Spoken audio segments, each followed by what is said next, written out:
welcome to Drop In Knowledge. I'm Anna Cialino, and this is Chris Couch. And today we have Ashley Richerand? Yeah, Richerand. Richerand. Yes. Okay. I butchered it a little No, bit. you're good. Yeah, It's all you got good. very close to It's really Very close. Richerand. It's Richerand. spelled Richerand, but it's French, so we pronounce it Richerand. Richerand. Richerand. Yes, Richerand. I like Richerand. Yeah. I know, I like it too. It's like Anna and Anna. Yeah. Yes. You know, I had Couch, so anytime somebody has a cool Couch. last name, my cousin was Sonay. I was like, ooh, I like that. Oh, that is nice. Could have given me.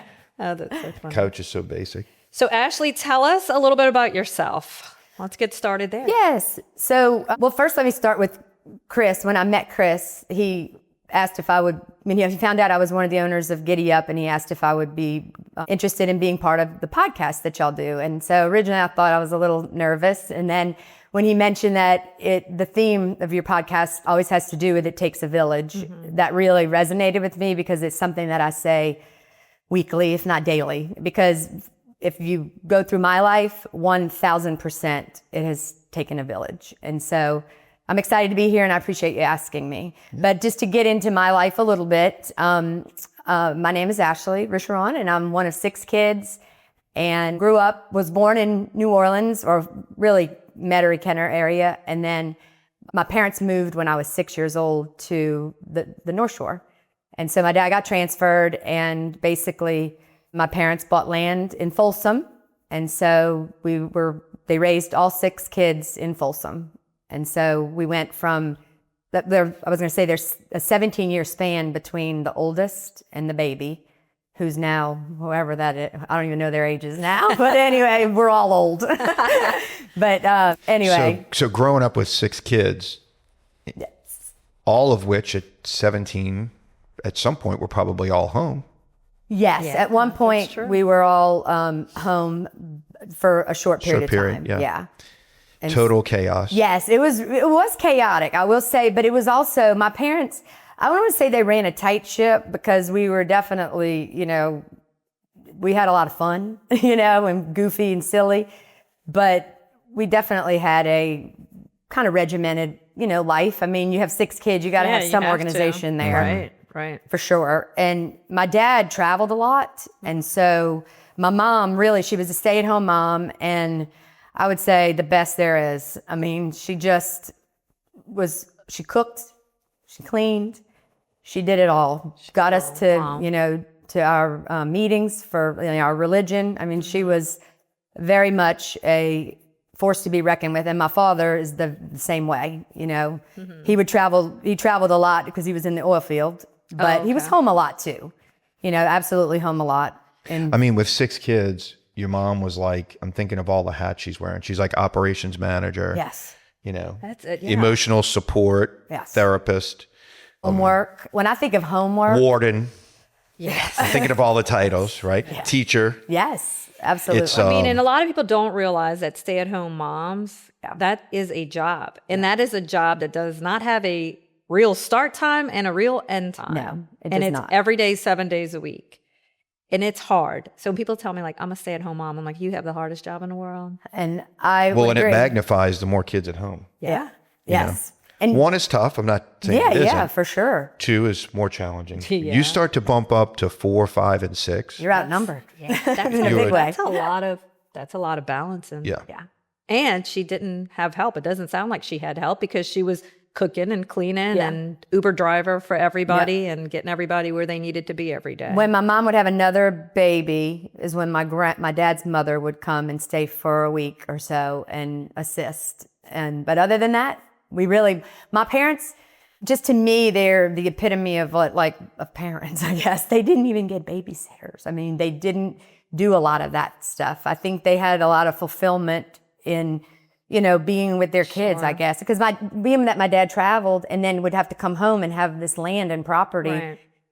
he was really trying to get all that done and teach us, They were really our mentors. And, they were really our mentors when I love look that. back at that. Yeah, my parents were the same. We had myself and my brother, 5 years younger.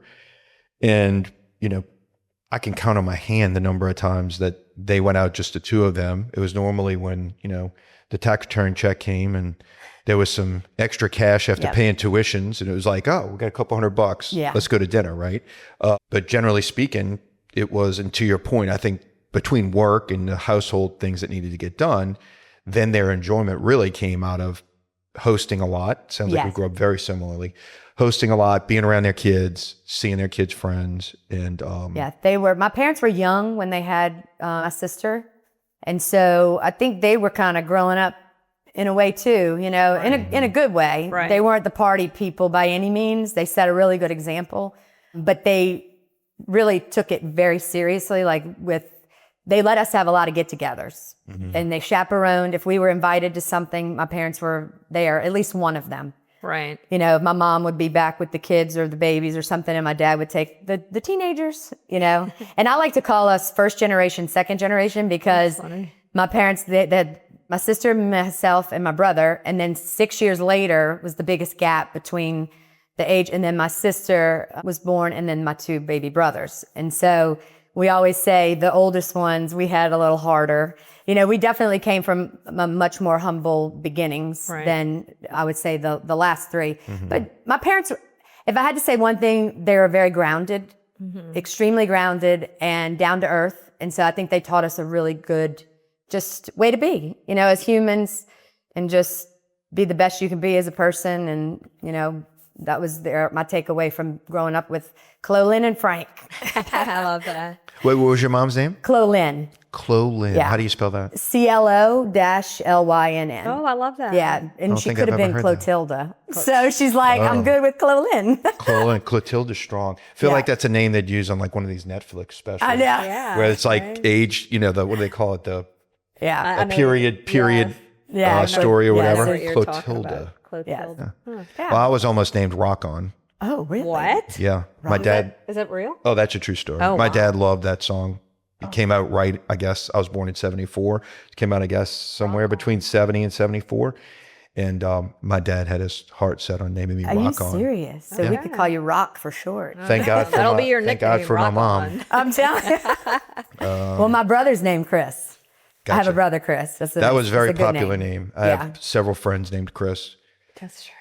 from the early 70s, and that was Yeah. had to be one of the top names. Yeah, I think so. It's a good name. So then tell us a little bit. You graduate high school, and then what? Where do you go from there? So after I graduated high school, I went to Southeastern. Okay. And I really didn't know what I wanted to do. I did not know at all. But I was like, okay, what? So I went to school for communications, basically. I knew I had the gift of gab. That's what I tell people. That's my gift. I'm not an artist. I have the gift of gab. So I thought maybe I would do that. Well, in 95, I ended up getting married. And so my husband and I moved to Homa, basically. So I did not end up finishing at Southeastern. Okay.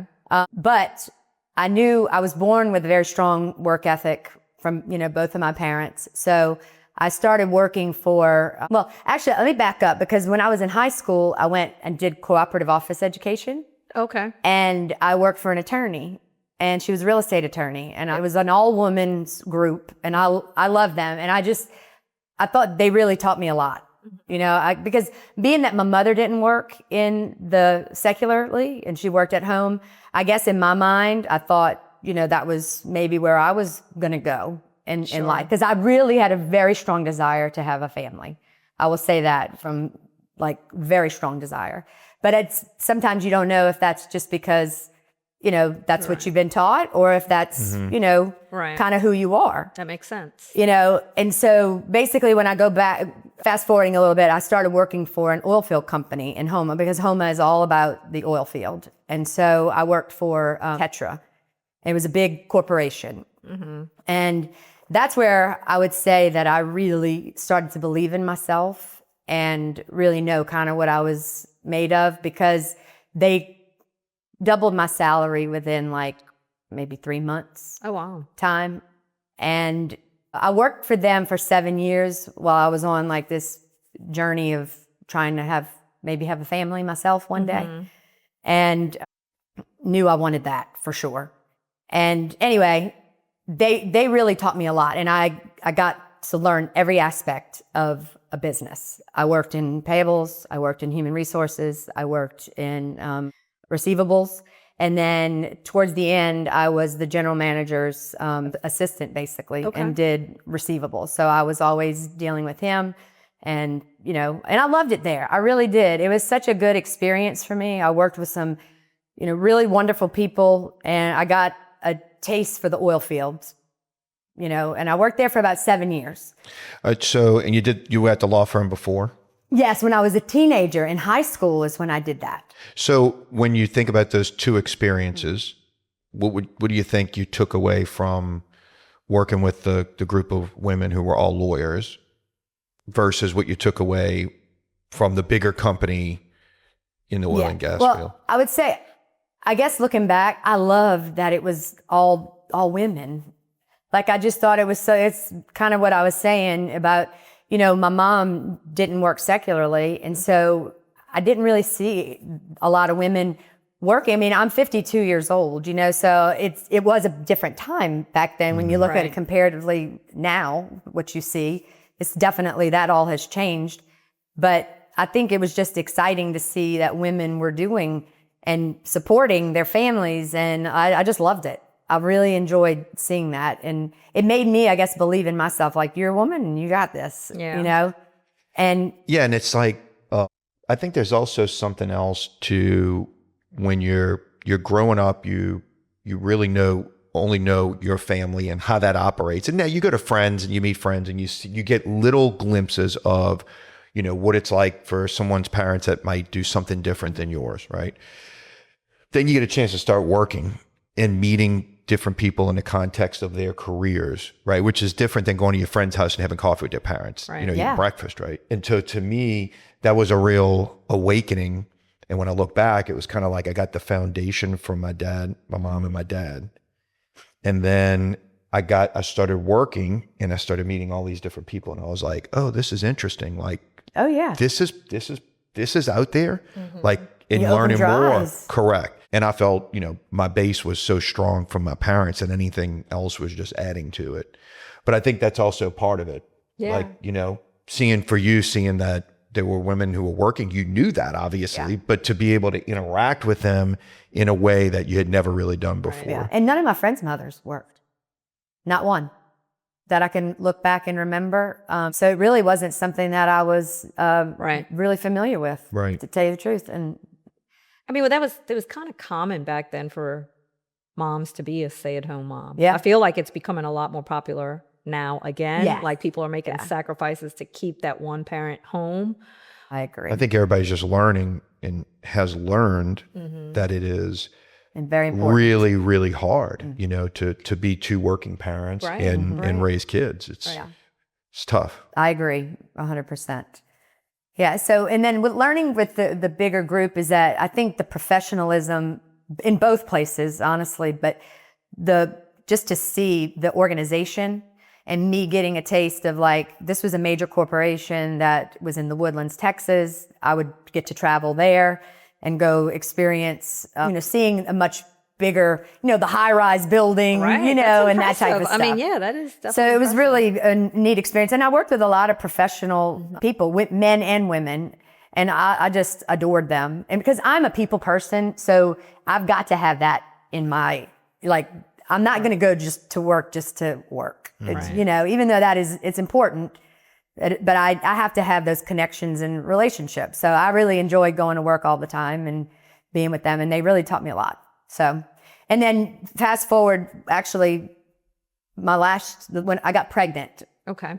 So I had a very long journey, and maybe I got pregnant earlier on in my marriage, maybe after a couple of years of being married, and then realized that I had trouble. And so I ended up having to do in vitro. And that was a journey that took me to doing it 3 times. And then third time was the charm. And at number 3, I ended up with 3. And 3 is my favorite number. No, I'm kidding. It should So be. I ended up with triplets. And Oh, no kidding. That's amazing. I have triplets. Yes. Wow. And so that was probably one of the most challenging things I've ever experienced in my life, because first of all, trying to get pregnant was difficult. And then but mostly it was after, at 20 weeks, they put me on bed rest, and my doctor said, you have to come and live in the hospital. So I had to live in the hospital, inverted. Now, wait, how old are you at that point? I am 29. Okay. So at 29, the doctor tells me you're going to have to come into the hospital and you're going to have to stay here. And so for 6 weeks, I laid in the hospital bed, inverted, sort of. And then at 6 weeks, the water broke. And so basically they were going to do like an amniocentesis. And then when they brought me and did an ultrasound, they said, you don't even have fluid in there to take. These babies are coming out now. So oh my gosh. at 26 weeks, I delivered 3 babies that the total weight combined was 4 pounds, 15 ounces. And so that was the start of the hardest thing, I guess. But it's funny because despite going through all of that, I never lost hope. I was so positive. The hospital took very good care of us. My doctor was amazing. And then I had a village that was behind me the whole entire way. So, not to minimize where we think we're going to go, but you said something that is interesting. So when you were in the hospital, inverted, how long were you in the hospital? Like 6 that? weeks. Yeah, I mean, you say that fast, and it's like we just blow past it, a month, because what you right. said next was obviously monumental. Yeah. But for 6 weeks, and like, what is that like? Well, the doctor wouldn't let me get up. I could only get up to go to the bathroom, really. I mean, that was it. And it was that was so challenging because I had no movement. So my legs were atrophying. I mean, it was a very difficult Yes, I time. bet. But I had visitors all the time. Somebody from, my religion coming. I mean, at one point I'm sitting on a bedpan and men walk in. I mean, that's how it was. I mean, because it was just, people were constantly in and out. They even had my baby shower while I was in the hospital because they knew the babies were coming. So they quickly, Right. had the baby shower. So my poor husband had to sit there and open all the gifts. And I was on a video thing or whatever with a friend. She stayed behind with me and, but the rest of them were all there. But it was a challenging time. I'm not going to, but I think because I knew I was having these babies, it's very difficult to get me down. I will say just my personality, thankfully, because of my upbringing. Right. I've been surrounded by amazing people all my life. I mean, seriously, like just the best of the best. And I was very fortunate. So I never really got down ever when it came time to that aspect of it. But it was hard, I will say. And being inverted was definitely, I mean, I had to have my tilted. Yes, I can't even That's imagine. incredible. Yeah, that is incredible. Yeah. And then, of course, then you have the babies, and there comes the next wave of challenges. And that was probably one of the hardest things because I didn't know how to handle that. They were micro preemies, under 2 pounds each. But I had good insurance, so my children had the best care you could imagine. And What hospital were you at? Memorial Baptist. Okay. So this was before Katrina. Oh, yeah. So a couple years before, like 2 years, I think. Yeah. So yeah. That's where I had is it? my two, but it's now Baptist, Yeah. Ochsner Baptist. Yeah. But yeah. But my doctor was amazing. And then they also set you up when you're in the NICU. They found somebody else that had a baby at the same time. And her baby was born at 24 weeks. So her child was extremely premature. And she gave me a lot of hope. I will say that. They always tied you with someone that was able to give you, like, you could see the light at the end of the tunnel, so to speak. So I was very grateful for that because I had no prior knowledge. I mean, my kids came out, they're not breathing on their own. I mean, there was nothing, Right. that was normal that's about scary. this. But I didn't really cry that much either. Like, I can't explain it. It was very strange because I think I was just like, I stayed so positive. It was just like, there was no way these babies, nothing's going to happen to them. Right. But what happened was it was because my daughter, Nicolette, had a brain hemorrhage 3 days after her birth. And so the doctors came in to me. They didn't know us. And they came in and they said, to what extent do you want her to live? Because she probably will be a vegetable. And I looked at the doctor and I said, that baby, we want that baby no matter what. We don't care. And so that's what they did. They said, okay, we'll never ask again. And so when they knew then that it didn't matter. And I think at this point they were starting to see the support that I had within my family, my husband's family. You know, they really knew that these kids were going to have the support that they needed. And so my other daughter, Brienne, she ended up, the first time I got to hold her, she ended up with pneumonia the next day. And so that was really challenging because here I am thinking, what did I do? Did I do something wrong? You know, because I didn't get to hold them for 2 weeks. They wouldn't let me. I could go by them, but I couldn't really. I would leave a video or a tape recording of me reading the Bible story books to them. It makes me cry, like when I think about it, but I would leave if I had to leave for anything. And I didn't leave much because the hospital was so good to me that they didn't shoo me out very often. And they let the family come in as well all the time, which I was so grateful for. Right. But Brienne ended up with pneumonia, and then her and Cole both, my son, ended up with heart surgeries and they had a PDA ligation. So they all three had heart murmurs, but Nicolette did not end up, she took a medication and the medication closed it, whereas the other two did not.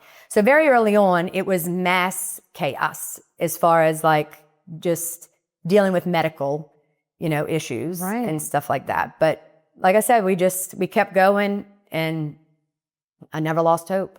I just kept, and I will tell you a story, which is very interesting. One night, we celebrate the memorial of Jesus' death. And so one night we have it. And it's the night that my son is in really bad, like he's gray.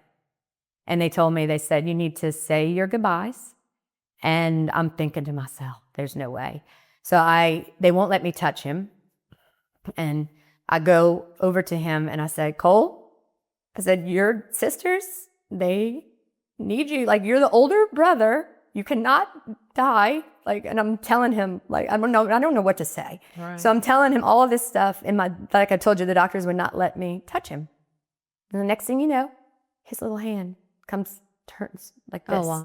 And so like, I just like kind of grab it a little bit. And anyway, we decide, because it's a special event, we go upstairs to the room to just listen to it. So instead of staying downstairs, that's what I decided to go do. So I go up, and then the next, after, I end up falling asleep because I'm physically, emotionally, mentally, I'm exhausted.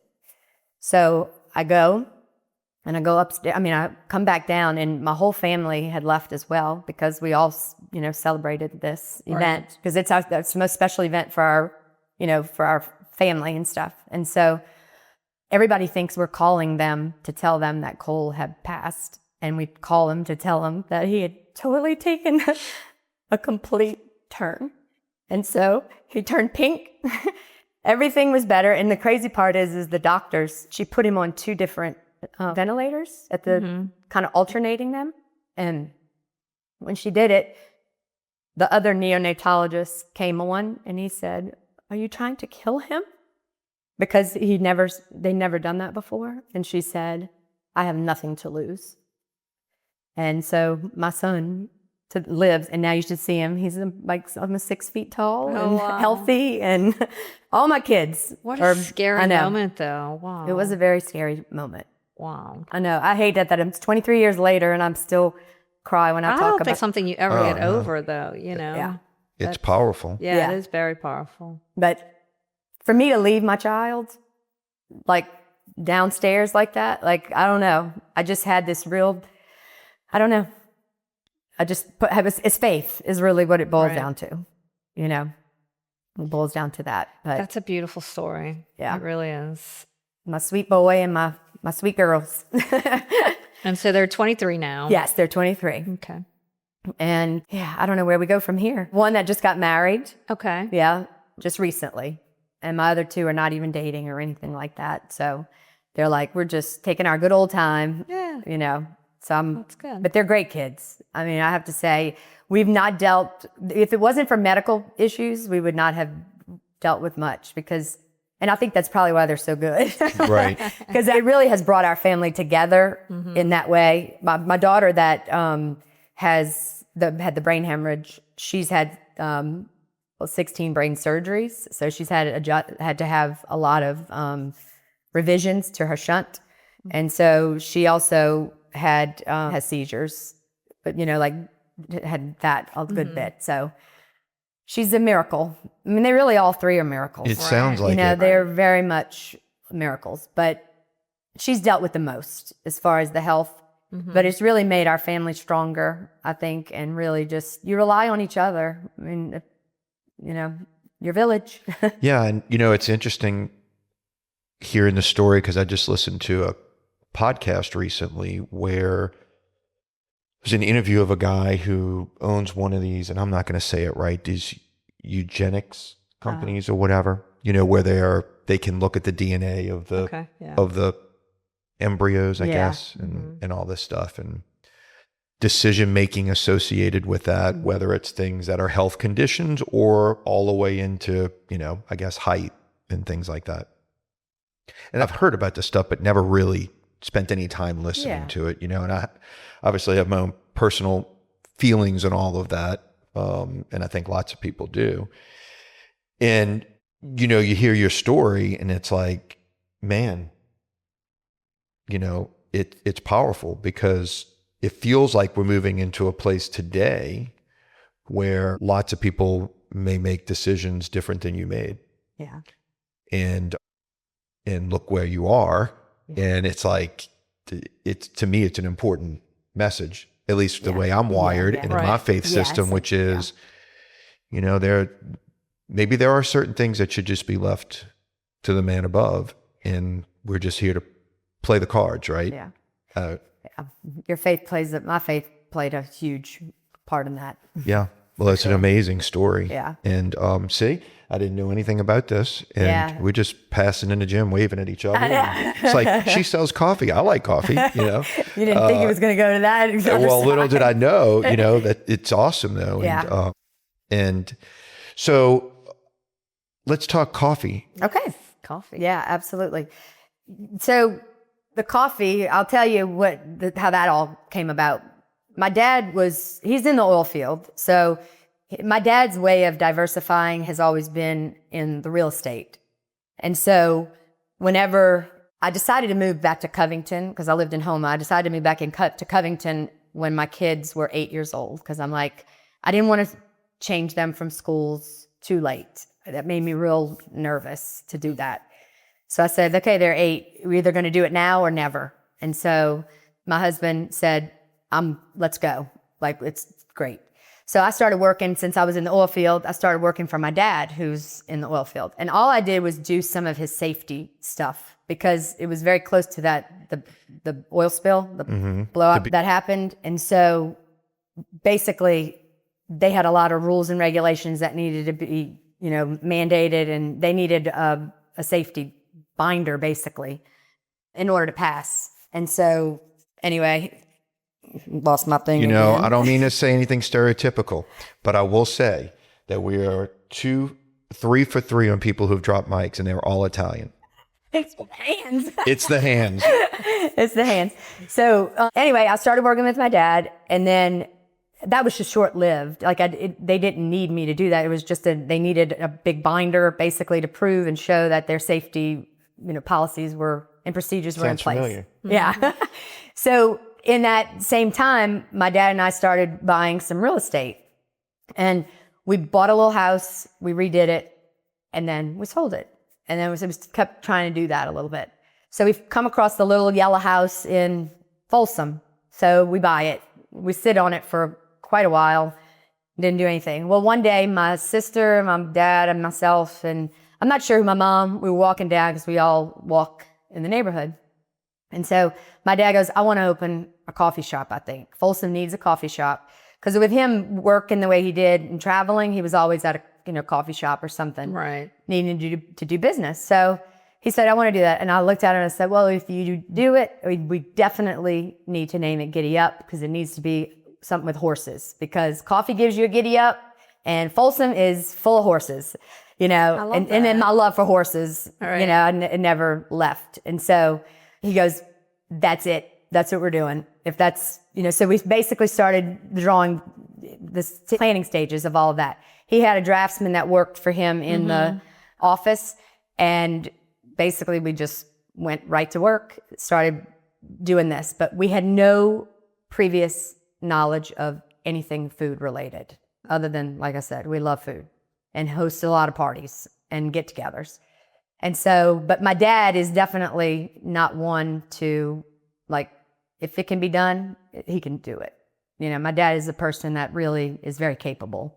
He's not the person that's pointing a finger telling you to go do this. He's under the house, you know, changing out the pipe, you know, that type of stuff. I mean, he's really he's a force to be reckoned with. And he taught us, he's a handful in a good way. But anyway, so we just started doing that. And then we met. Now, what year was this? This was so we opened in 2016. So probably, well, about 2015. Okay. We started. And we met a guy at the farmer's market that had coffee. So I fell in love with him and his wife. So I'm like, okay, well, we're going to talk to them a little bit. Well, of course, I knew nothing about coffee because I didn't even drink coffee. I'm a tea person. And so I'm thinking to myself, this is going to be, I mean, that's a lot. Like, you got to know about coffee. But I said, you know what, we're just going to do it. We're going to roll with it. So I started learning a little bit about coffee. And then fortunately, Kevin was extremely knowledgeable and I loved his personality. Like him and I just clicked as far as, and his wife, super sweet. So I said, I feel really comfortable with them. They're not going to make me feel like I'm dumb and don't know coffee, you know? So that's basically where it kind of started. And we just started building and the rest is history, really. I mean, we opened up in March of 2016. So we just had our 10-year anniversary. Wow, yes. And we found we actually still have two of the original women that we started with that work for us. Wow. Sandra and Mary. And then Madison was very early on too. And just some great people. Sandra worked in the restaurant industry. So she knew, you know, she worked in fine dining. So she kind of knew. And we knew we wanted to be like, we had to have a drive-through. Because you got to have a drive-through to me, like if you have, especially in Folsom. We didn't know what to expect. We didn't know if we were going to have people that wanted to come sit. We didn't know. Like it's a village. It's 800 people, you know. And then my dad builds this big old building, and you know we're like, oh, you just don't know. And it took off pretty quick. Wow. I would say. I mean, it took its time. Don't get me wrong, but we were always steady, you know, and never had to borrow a dime. From like my dad gave me the reins basically, and I never had to go and say, Dad, I need money. I was given a little bit of money for payroll, the first payroll, and then that was it. So we made enough, you know, to keep it going. And then we just gradually started building and building, and then we would buy more and more properties. My dad had the idea of protecting kind of what we had right there, and we just started buying more and more buildings, the land behind us. And so now it's probably close to 10 acres down in, downtown. And it's probably about 15 acquisitions that took place to acquire, you know, all of it. But we would just kind of ask somebody, are you interested? And then my dad is extremely social. So people would come around and just say, I want to sell my piece, you know, would you be interested in buying it? They kind of knew that he was going in that direction. And they also liked what we were doing. We had a little pushback here and there, but I will say through the process, I think people started to believe in us because we did tear the first building down because it was termite infested. But my dad salvaged every piece of that building down to the termite infested siding that we had put into another building. So we're not the people that are coming in and just tearing stuff down. If it has to be torn down, it has to be torn down. Right. But he will salvage every piece of anything that he can, the wood. So basically, like, behind the siding was barge board, and underneath every window is the barge board. And it's beautiful. Like, he planed it all and put the polyurethane and the stain. And so it's the ceiling is now a wall aside, the once was a ceiling and it was white. And when you got down to the wood, you could see the wood grain. It still has a little bit of the white in there because you can't get it all off all the time. I love that. So he repurposes. Oh yeah, we everything, he repurposed salvages. everything. And he's really good about that. I feel will like he say. needs his own He does. HGTV show. He does. I'm going to tell you right That's now, amazing. he does. And yeah, we even have the first library of Folsom. And that, if you would have asked me, I've learned a lot from my father, really, because he's not one to just throw things away. And he has a vision and he sees. That's what I like, is that he sees the potential. Because he's done it all. So he's not afraid to try and fail. And if it doesn't look good, Try and then I again. think because he traveled, he had a real eclectic taste of things because he saw stuff from all over the world. So it's like, okay, well, that looks good, whatever. So I think he brought some of that into. My dad's very, even though he's got that engineer mind and oil field related, he is extremely versatile. He's left-handed, so I think you have both sides of the brain going there, and so he would start doing some drawing. He didn't have time for all of that, when he was raising kids. So now this kind of brought out that creative side, which I'm enjoying seeing that aspect from my dad and myself even. Right. I started that, not drawing. I don't have that talent, but I started doing my poetry and things like that I just didn't ever know, because when you're in the helm of raising your family and your kids, you're not thinking of Right. any of that. No. All I'm thinking of doing is keeping my kids alive.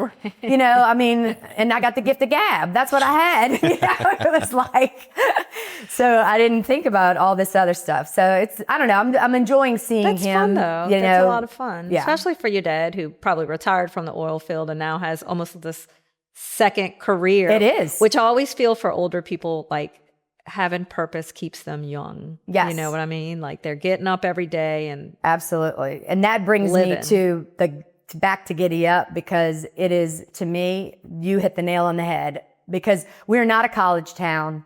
We are not all of that stuff, but you know what we are? Our demographic is primarily older ones that are in their 70s. And that's where the reward is for me and for my dad. And for him, it gives him this purpose to come to work every day and be with all these other ones, because he's a natural networker. That's one.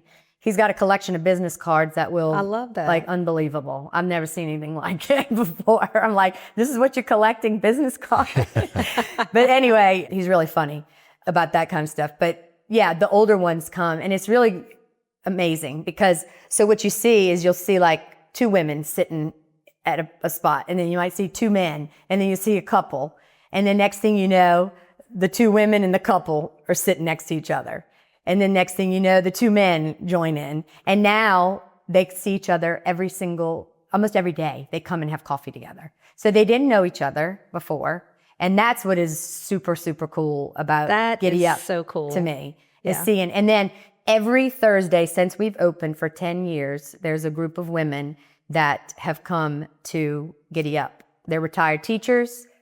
It's amazing. I love it. So that's their spot. Yeah, on they come every Thursday. Thursday. I love that. Yeah. I love that. I'm a big There- coffee person before you go on.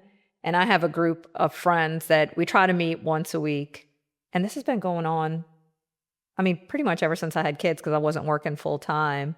But we go, we have our Tuesday coffee, and Yep. sometimes it's 2 of us, sometimes it's 8 of us. Yes. But it's so cool. And I love that for your And you might coffee be shop. doing that when you get older, I hope so. I know. Yeah, I Yeah, hope you're so. almost there. That's the good news. No, I am there. The only difference is that I have young kids, so I don't get to mow my lawn on a tractor for 6 hours a day. I feel like that was a shot. No, I'm jealous. I really am. Uh, Not a shot at all. Sorry, go ahead. until it gets stuck and you can't figure out how to get it out. No, I think You know, the first time I went to Giddy Up was a couple of years ago, and it instantly struck me as like this really cool place. Ironically, I've been to the art gallery Oh yeah. Okay. with my father-in-law, mother-in-law. So is this before Probably you knew Ashley? Yes, yes. So just We just you met. went to We all just of met this, like and a then you month met ago. and Yeah. you were like, "Oh, I've been to your coffee shop and the art gallery." Oh, I've talked more about Giddy Up than That I is feel like a social media amazing. influencer. I don't think I've generated Wow. any income, but I talk about it all the time. I did not know that. Yes. That's so cool. So we had gone to the art gallery, which I didn't realize was connected Yeah. at the time. In fact, my father-in-law bought something, and then I had gone to coffee there with Haley one time, and I was just instantly struck by the setup. It's got like the porches in the back, and it's got obviously the indoor area. The people who worked there were absolutely great. Yeah, there's. You could sense that immediately. And it just had this vibe of communal. I don't know how to really explain it. It wasn't like it was packed. Yeah. It was a random one morning or something, you know, they had reasonable crowd in and out, but it wasn't anything like that. Like it wasn't like I showed up for a market or something. Yeah, and like, yeah, look right, at this right, communal right. thing. I just felt it. And I remember leaving telling Haley, I was like, man, there's something about that place that I like. I don't really know. Yeah. I couldn't tell you if I was like, man, that's the greatest coffee or not. Yeah. But I could tell you like there was something about special about it. the way it was set up. And since then I've gone a couple more times, and actually I had a meeting there not that long ago on the patio. But I really I'm gonna liked get it. out there. Good. I'm I'm glad. 100% going to get out there. So yeah. And so it made me think that, in fact, I spoke to one of the ladies there when the second time I went, I was like, man, you all should really think about opening another place. I know. We've thought of many a time. Because this area here, and we've got a new coffee shop, and obviously Yeah. I hope that they're successful. Oh, yeah, of Clearly, course. right? And but I think there's a difference, and we'll see what happens with theirs. There's a difference between a coffee shop and a communal spot. Mm-hmm. And I think you all have done a very good job of that. And I would love to see something like that. And it was your inspiration of Giddy Up that had me at home as my daughter. I have two daughters, and roughly the same age as your children. 20 will be 25, and one that's 22. 25-year-old in hospitality and loves it. 22-year-old trying to figure things out, but has started to do more in the event coordination space. Yeah. And I'm like, you know what we ought to do? If Giddy Up's not going to open one, Yeah, then, you're hey, good. I asked them. Yeah, They yeah, said it. yeah. I was like, we should open our own version Yes. over here. And to me, it's more about creating the community, right? Because, you know, you can sell coffee, or you can sell a daiquiri, or you can sell tea, or you can do a smoothie, and it's in and out, and it's transactional. Or certain of these pockets, these areas, and I think Folsom was unique at the time, and Yes. and I think this area here is behind Folsom, so to speak. It's catching up, and it could really use something very communal, like Yes. you said. And then you get to see it That's happen, which is awesome, right? We love it. That's what I said. It's just amazing to see all the people come together. People come for Bible studies. They come for business meetings. We have a community breakfast that has 100 people. We do women in business the second Wednesday of every month. We started out doing tons of music, and every Friday, first Friday. But my dad and I we did it for years. But it was that was hard, I would say, every Friday night. And I had 12-year-old kids. Yeah. I was losing it. I'm not going to lie. It was really stressful for me because, like I told y'all, my main goal in life was to be a mother. You know, so for this to happen, I divorced. My husband and I divorced when my kids were 12. Okay. So that was the hardest thing I've ever, and it was 3 months before Giddy Up opened. So that was the most difficult thing that I had ever gone through because I I'm starting lost to hope think at that point. you know, when God was, you know, making you, Yeah. he was like, you know what, we're going to give this girl, we're going to give her the ability to really handle lots of things all at once. Right. Yeah. And you clearly are wired to be able to do those things because it keeps happening to you, Yep. and you keep You have to. surviving and succeeding, Yeah. right? Which is good. And it to me, that's inspiring for people who are going through challenges in their life. It's like, look, you know, life is going to throw some curveballs, and some people get much, much bigger challenges than others, right? Yeah. And growth and change to me is that's my motto in life. Change is going to happen, period. meaning it could be for the good, it could be for the bad. Right. I mean, that's just what life is. It changes. And then growth. If you don't have a growth mindset, like I have to have a growth mindset. Otherwise I will lose my mind. You know what I'm saying? Like it's not possible to, you have to learn from it. And that's what I mean by growth. It sounds like to me too, that you are, while you might get nervous about it, you're willing to do things you haven't done before, things that make you uncomfortable. You're not scared of the uncomfortable. No, I'm not. And I will say, like, even, you know, early on in my life, like I think I get a lot from both of my parents, but my dad is the one that is so driven, you know, like he's so driven. And I would not say that I'm anywhere near as driven as my father, but he taught me that you can do just about anything. And like, so I built 3 homes before my children were born. So between 21 and 29, my ex-husband and I we had built 3 homes. The first home, we had somebody that built it for us. We had a contractor. And so I watched him. And then the second home, I was like, I can do that. And then the third home, I said, I could do that. So my goal was we were like, okay, well, we're both, you know, middle class, whatever it is you want to call us. We didn't know, you know, but it was like, well, we know we could do it. And then we bought a little house down the bayou in like Pontchartrain or something, you know. We bought it for like $20,000. We didn't live in it. We had built our And with house. a last name like you have, they were very That's welcoming. right. And well, I was You the fit right in. boulanger at the Boulanger. time. Boulanger. Well, that so I still was French works. too. Wow. Yeah, He there was you from go. down the bayou. So we bought it, and then we made 20 grand on the little, because we flipped it, and so that was our first little introduction to like making some little extra, you know, cash or whatever.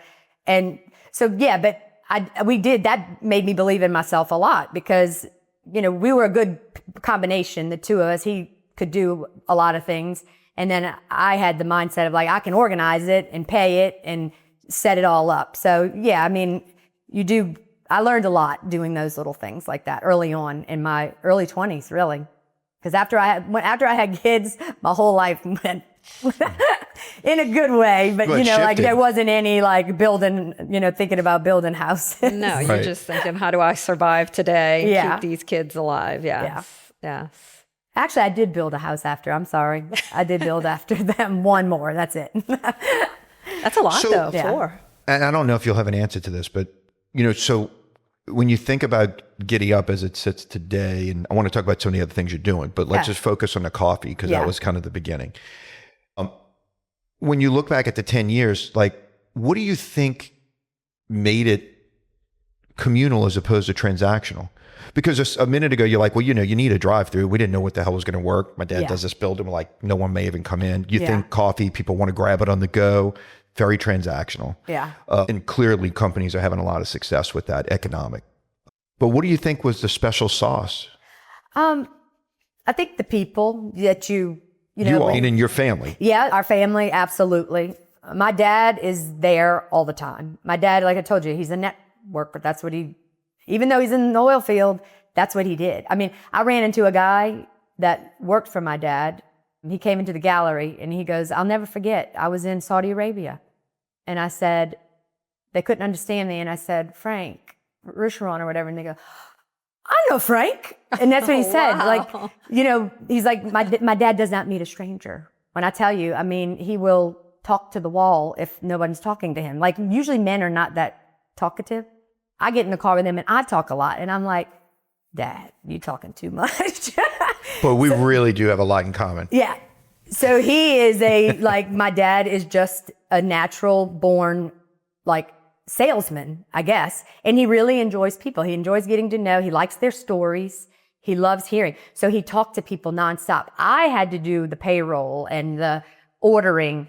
And so I definitely was a part of it. And I love all the people so much, but I couldn't get into all that. So I would have to say we owe it to my dad because he was always present and around and visiting. Right. And so he would go and walk up to people, even if they're having meetings, and introduce himself and just say, I don't want to interrupt you, but I want to say thank you for coming, you know? And so if he's around, he's going to be talking to you. You know, earlier you talked about the hospitality that your family were just naturals and always had parties at your home, and you had a always. long range of kids, so lots of opportunities to do gatherings, and you picked up hospitality from them. And so, it's funny because I always feel like hospitality is a dying art. Yeah. But when you go to old school Italian restaurants, and we're very blessed to have several of those here. It's funny that the owners still come out of the kitchen and make their rounds. We were at Sal and Judy's not that long ago, and the owner rolls out and just starts walking around and says hello, and it goes a long way. And so I think the fact that your dad and I don't know that they're doing that because they read a book that said, hey, when you have a restaurant, make sure you come out the kitchen. I'm sure there are books that say that. Yeah. But a lot of times it doesn't really work for people that it's not natural for. It's 100% natural. Right. Yes. For my family, I will say it's 100% natural for my, especially my father and even my mom. But my mom doesn't really get involved in all of this. She's like, I'm done. I've raised my kids and I'm done. Right. Because my dad is so driven. That's what I'm saying. Like and my mom's just like, enough is enough. Her mentality is more like, I'm doing other things, Right. So, but yeah, he definitely is the person I would say. And the thing is because that's why we opened the gallery, because there were so many people that would come in, and these artists would come in, and these older ones. And that's when people have the time to do these things that are their hobbies and these passion projects that they're so excited about. So what would happen is we'd meet people that were involved with, that were artists. And so my dad was like, we need a gallery in this. And he goes, everything we always said is, we know this is premature. We know it's premature, but you got to have the mentality of if you build it, they'll come. And fortunately, my dad is able to own the buildings. So if he doesn't make money, it's not a big deal to him. And it's a labor of love is really, if I had to say, it's really what it is. It's a hobby for him. Some of this, I guess, is maybe that's not the right word. Is it because he thinks that, hey, I'm gonna have an investment in the property, and if for some reason this doesn't work, then I'll find someone to buy it or lease it? Yeah, he's definitely a smart businessman, I would say, but it is an investment in the end of the day. I mean, he owns a building, right, and all he's got to do is pay for the electrical. If something doesn't work out, it's not the end of the world.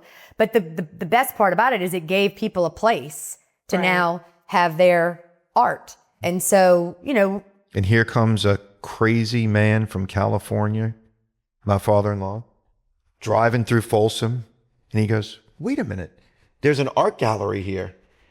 Because he grew up in Manhattan Beach in the LA area, and it's obviously a much bigger town, and he's like, pull in there. So we pulled in, and he was just thought it was awesome that here we are in this little bitty town, and there's this really cool art gallery.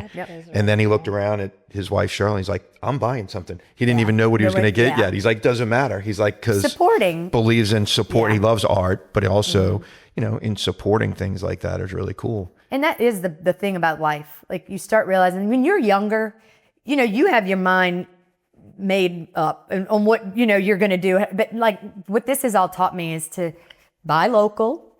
You're putting back into your community. Yeah, for the longest time as a family, we lived on the south end of Folsom. So we lived on 1078, off of 1078.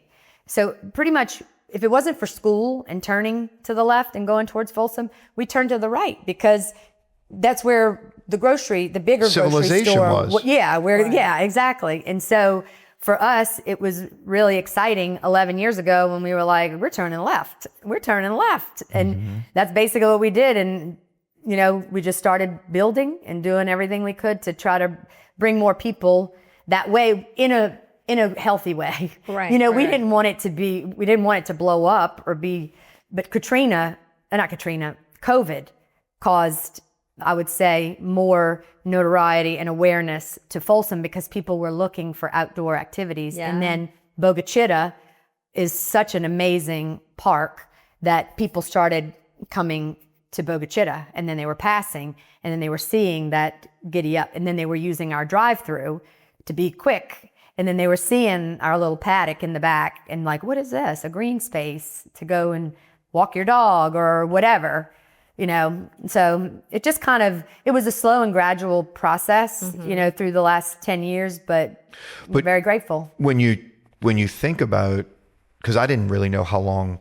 Yeah. I mean, when we spoke one day at the gym, I knew it wasn't like a 50-year business, No, but I really didn't know it was just 10 years because when you see all the things that you guys are doing now, so you've got the coffee shop, then you do the art gallery next door, and then there's some other things y'all are doing. Yeah, we have the stables. So we call them the stables, and it's really Airbnb. You can go online and rent, and if you want to stay the night, we have 3. We have and it's all equestrian themed. We try to name everything, like the paddock in the back is a music venue and area to walk. And last year we had that bad drought, and a lot of the trees in the paddock were bad.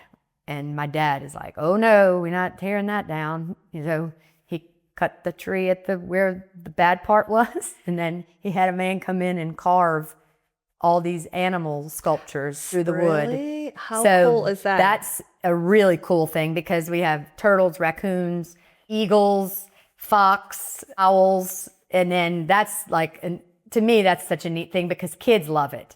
So they get to go and walk, and we're trying to make it into an art walk.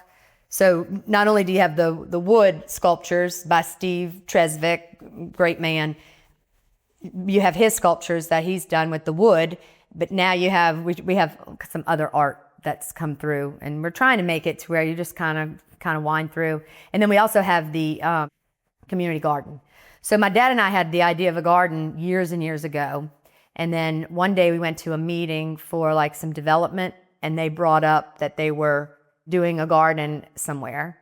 And so I immediately went up to them and I was like, this is something that we want to do in Folsom.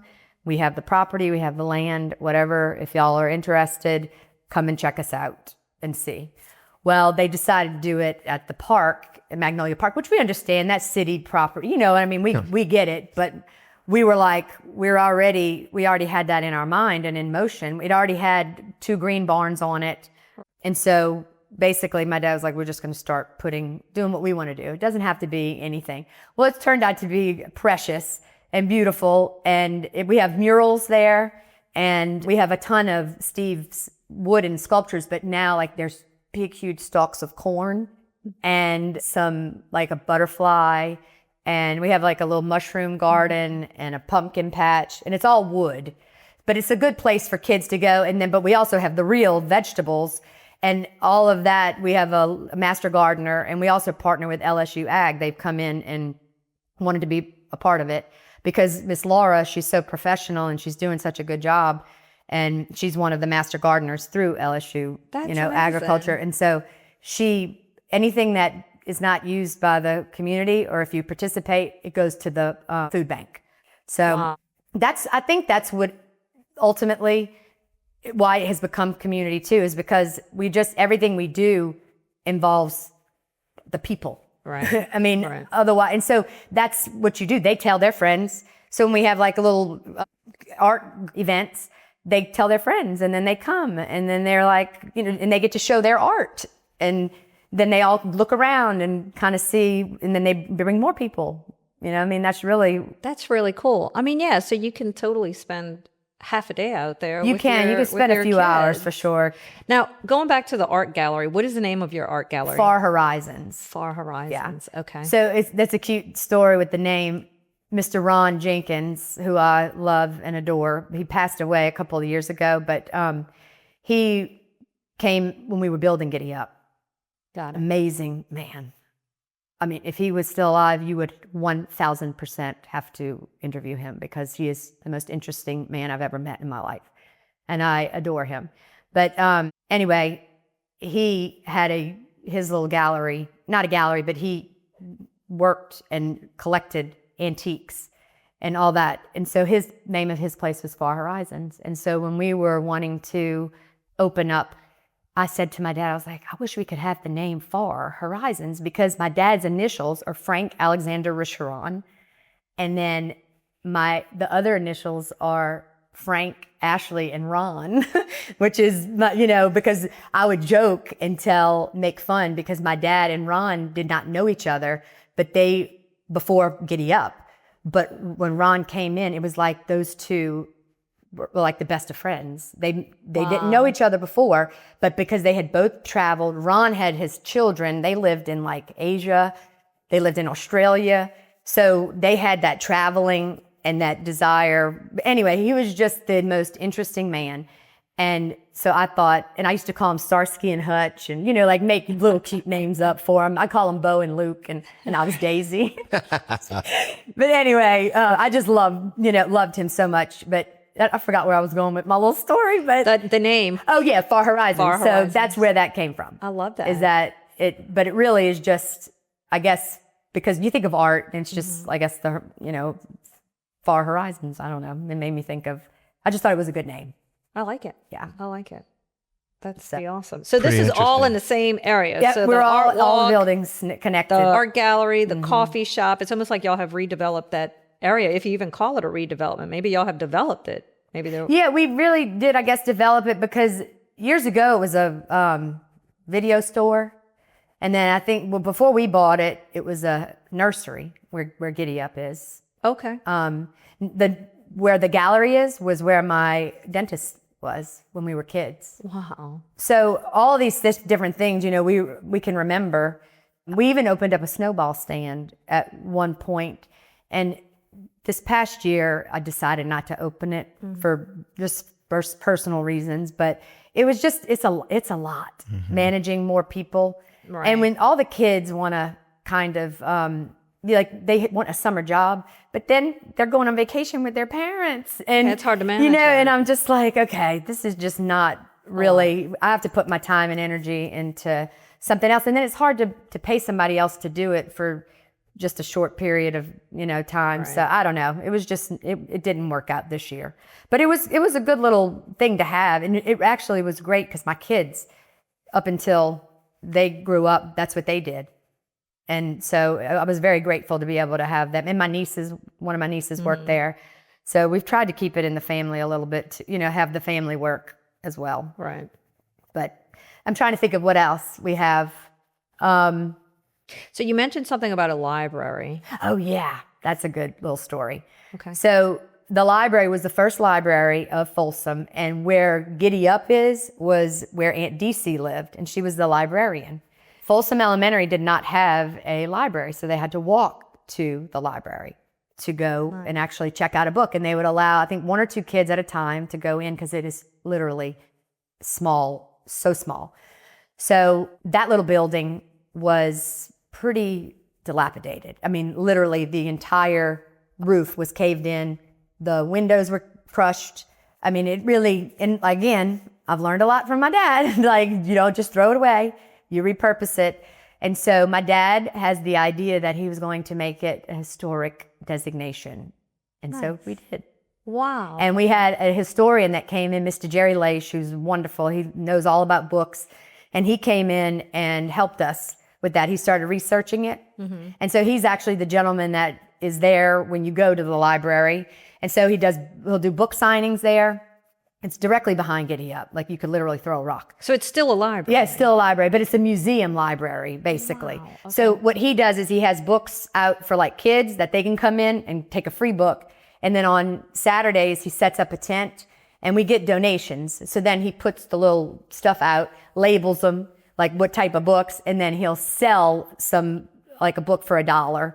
And it just kind of puts the money towards the keeping it, going or whatever. And so, but that building, getting back to that, my dad, y'all gonna laugh at this, but when it was caving in, it had fern on the top, resurrection fern.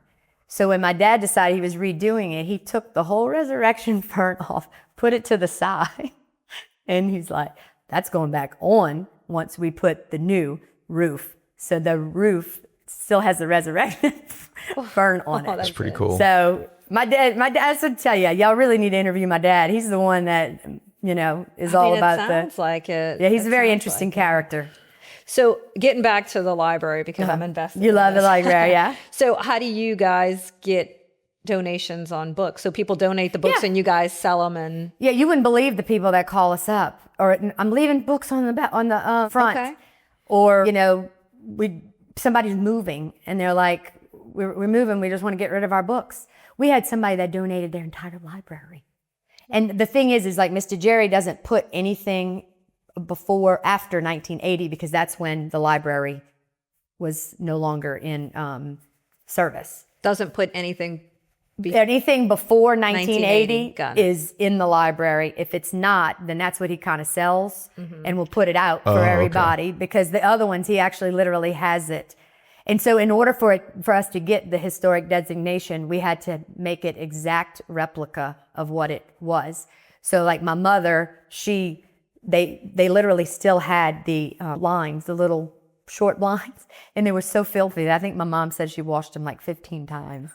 So those are up. And then the wooden shelves, we didn't really know what the color of the library was anymore, but it was this bright, like aqua color. And you could see one little strip that was left on the thing, on the bookshelf when it was moved or something like that. And so we were able to match the color. My dad brought a color and said, match that. And then we matched it.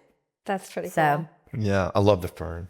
yeah. I need to go see this. Yeah, and then the fern dies. Oh, no. So, no, when it dies every day, and then if it rains, it comes back. Oh, okay. I So thought you meant like it you was don't know dead if for you're good. coming to a brown on the top or if it's going to be bright green. It just pretty depends cool. on if it rained.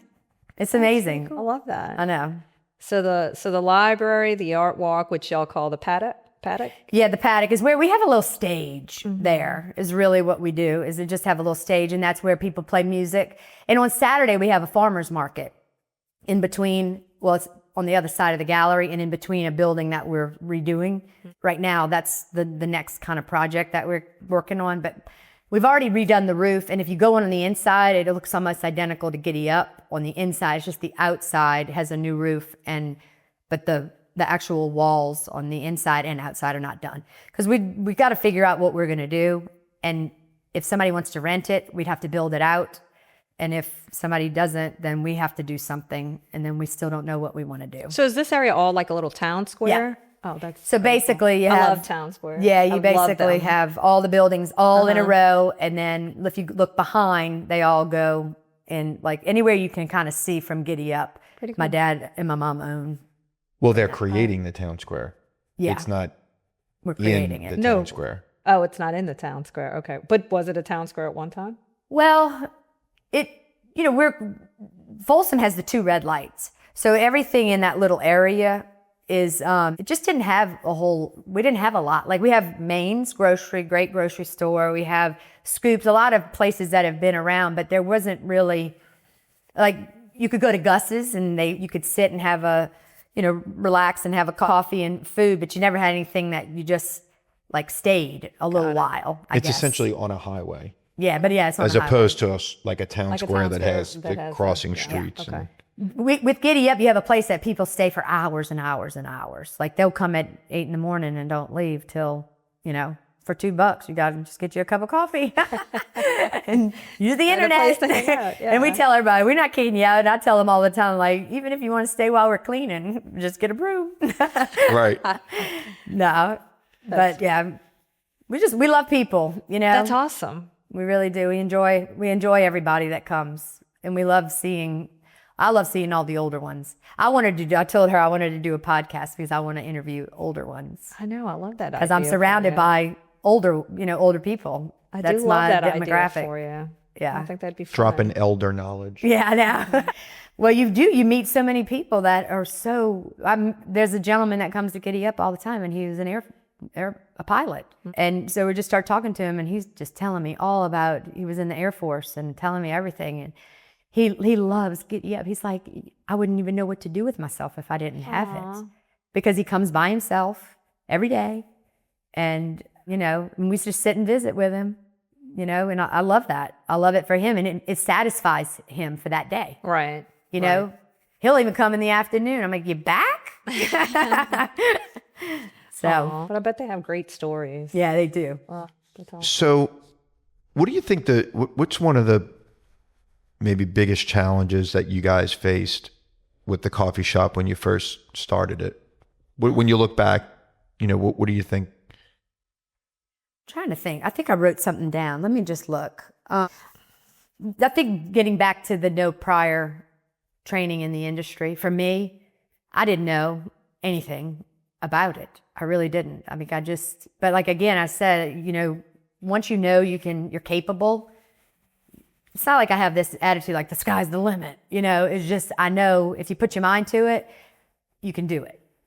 And I knew that we liked people, and I knew that we had a standard, like I knew that we wanted it to have a certain feel to it. Right. So I knew if we stayed in that direction, we were going to be okay. And even if I had to work every day, all day, we were going to do it. But it was challenging. Like, just. Was it trying to figure out like the numbers? Or was it trying to figure out the inventory? Was it trying to figure out the menu when you look back? Yeah, I would say, yeah. I mean, the menu was definitely something, when you're dealing with a drive-through and you're dealing with another, you have your main area that people are taking orders, and then you have a drive-through. That's like, oh my God. And then you're thinking about how many people. And then I worry about the employees a lot. Like, are you making enough money? Like, are you getting Right. enough tips? Like, all these different things that go through your mind. You can't help but think, and my brain doesn't shut off. So you're thinking of from inventory to tips. I mean, it's just like, it doesn't shut off. It just doesn't. And then I'm trying to be a mom on top of that. Was my biggest challenge for me, was because that's my passion, really, is a mom. And so I felt pulled. I can't say that I didn't like the direction my life was going, but I didn't know where my life was going, You're divorced. Work-life balance is tough. Yeah, that work-life balance. I think if I had one and could focus, it was like, okay, it's going to be okay. And then, but you had both. And I had 3 kids that I was leaving at home. And, I had to once again rely on my village to step up. And I'm thinking, what am I doing? Right. But you also have employees, and you have, once you take on this responsibility, it's not like you can say, well, I'm not going to do that. That's not how that works. So you have to balance it and figure it out. Yeah, and I think, having purpose in being a parent, to me, is very important. It's the most important thing. At the same time, having purpose beyond that is also really important, because eventually the kids grow up. Absolutely. And I'm 51, so I have some friends who are in their early 60s. And so it's like, you see this struggle now of, well, the kids are gone, now what? Yeah. And I've seen some folks who didn't really have maybe a lot of purpose besides raising their kids. Mm-hmm. And they've done a great job, because the kids are now moving on and doing their own thing. And then they're looking around like, well, now what do I do? Right. And it can be a real challenge, because hobbies work, but sometimes the hobby doesn't necessarily give you purpose. Yeah. Sometimes it does. If your hobby, I guess it's just individualized. It could be really anything. But, listening to your story, it's kind of like, it's like you were battling at that time, but finding the balance. And then now your children are in their early 20s, and now you've got this thing that you can just tell you're so proud of, as you should be, and energetic about it, and it's still moving. Yeah. And you have no idea where the hell this thing's going, because you could get back today and your dad's like, so anyway, I got this other plan, and you're like, well, all right, I guess we'll figure it out. Right. Yeah. So I think it's one of the things I'm taking from listening to you is that it's really important for people to make sure that they're finding purpose for themselves. Yeah. In addition to being a caregiver and all those types of things, right? Absolutely, because you can lose yourself. You really can, and I lost myself. I mean, I've had some pretty low times, I will admit, not knowing, like, just what am I doing? Sad, mad, whatever you want to call it. But the last couple of years have been a major, major challenge again. I feel like it's like it comes in these waves, and I'm just like, okay, what in the world? But one thing that I do know is that when I turned 50, I was like, this is not the way my life is going to be, and I basically made some changes, and I'm really happy because I have found some of my creativity, I guess you could say. And actually, thanks to my dad, once again, it's like your parents know what's best for you, you know. And my dad basically asked me they couldn't find a singer for their little band. And he's like, my sister would sing a lot, but she's really a professional singer. And, you know, she would be in plays and things like that. And she would still want to sing a little bit. But my dad, again, he'll take it. He'll just keep going, signing you up for this and that. And, you know, my dad and I work really well together because I'm like, just whatever, tell me what to do, you know? Tell me where to be. I'm easygoing. But anyway, they said, we need a singer. Would you sing? And I'm like, no, not no, but heck no. It ain't happening. And so the guys go, well, we heard you can sing. Micah says you can sing. Your dad says you can sing. And I'm like, no, I'm not doing it. So finally they were like, would you just consider coming on a Monday night? And guess what? I love it. I love it. So now you're and a we had a singer. little time where we were like, had a break for just like a couple of weeks around Christmas time and all that. And I actually missed it. Like really, and because I hadn't really been doing it that long at all. But it's another thing that I need to be pushed out of my comfort zone, because there are things that like I know that can be good at, I guess. Like maybe the building of the house or something. Like I know I could do that. But when it came time to being like in the spotlight or all that, that is not my personality at all. Even though I can talk, but I can talk in a small group or do something like that. I didn't want to be the center of attention ever in my life. Even though all my friends will say differently, because I'm usually the one that's talking more than, you know, all of them. But I'm still kind of shy when it comes time to, you know, that kind of stuff. So I am proud of myself, though, for doing it, because So what kind of music? we play the 70s. The men are like in their 60s and 70s. And so we play 60s, 70s. We even play some, my daughter sings like, she sings too. She sings Zombie and Wagon Wheel. So that's more, you know, 90s and 2000s, whatever. Zombies made a real comeback Yeah, it has. from the Cranberries. But I'll sing like a lot of Stevie Nicks, that type of stuff. So is that your? I was going to That's ask what you, I what's your kinda favorite sing, song to sing? Yeah, sing like Ain't No Sunshine, you know, that kind of stuff. Stand By Me. I'm like, y'all got to let me come into this. Give us a little easy. sample. Oh, yeah.